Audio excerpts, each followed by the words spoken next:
and any owner is, with rare exception. Maybe if you really admire, the Rooneys and you're a Pittsburgh Steeler, maybe you have a certain kind of special affinity for the owner of that club.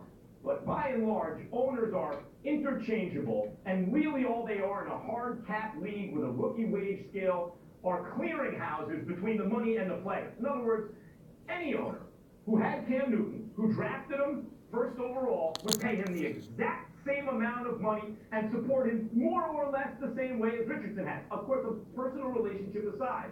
So I find that this kind of level of loyalty that and the way that the franchise player, especially the star quarterback, will frequently talk about the owner, to me is irrational. I don't think the owner brings anything to the table. I think it is completely besides the point that he happens to be the guy signing the check, because if it wasn't him, it'd be one of the 31 other owners who would be signing the exact same check. I think Cam's loyalty here is misplaced.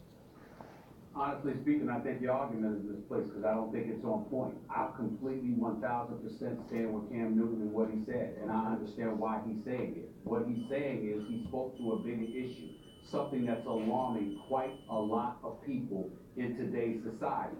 And that's this notion that you're guilty based off of a sheer allegation. Now, we had Ryan Clark on our show on First Take the other day, and he spoke to the kind of person that Jerry Richardson came across as being, how he appeared to people that he was communicating with.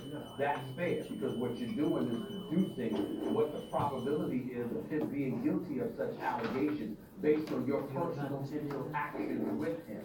That is definitely apropos for Ryan Clark to feel the way that he felt in terms of what he expressed on First Take. But it's also apropos for Cam Newton to say the same thing. What is he saying here? He's saying it's an allegation. We don't know whether it's true or not as of yet.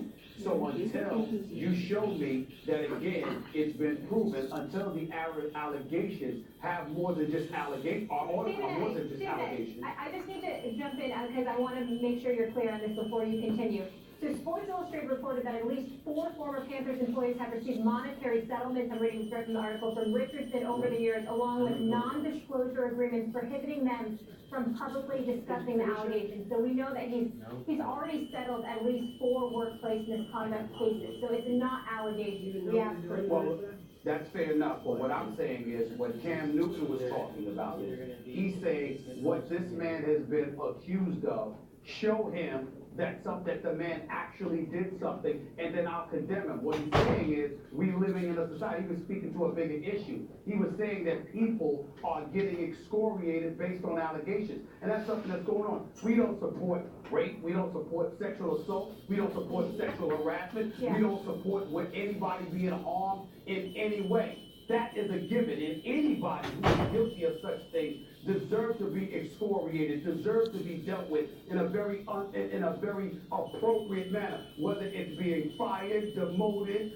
fined, whatever the case may be. But the other side to it is that what Cam Newton took the time to express, and that is, we're living in a day and age, he was speaking from a macro perspective, we're living in a day and age where somebody makes an allegation, and then all of a sudden, everybody's guilty before they're proven innocent. And that's not the way our society is supposed to work. That's what you're saying. Not for this case with Richardson. And that's why I think Max had said it's misplaced here. I agree with you on the bigger issue, yes, but for this particular incident, we do have proof of this. But wait a minute. Well, we have circumstantial evidence in the sense.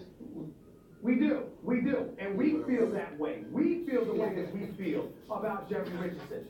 Cam Newton works for the man, and he's dealing with the man directly. And if he has a different feeling, then guess what? He can't address that. He's living in a day and age where he can't talk to you about what he feels in terms of what he's personally seen, what he's personally witnessed, or his personal direct communication, because he was speaking from a macro perspective. That in today's day and age, even though this is not an allegation, I understand what you're saying, Molly, but when he was speaking of, he literally went from Richardson to the macro issue of allegations means guilt in today's day and age, and that's what he's going to talk about.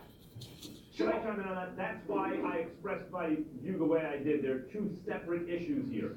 One is what is the burden of proof with a crime that is difficult to prove? Do you lower the burden of proof, the standard of evidence?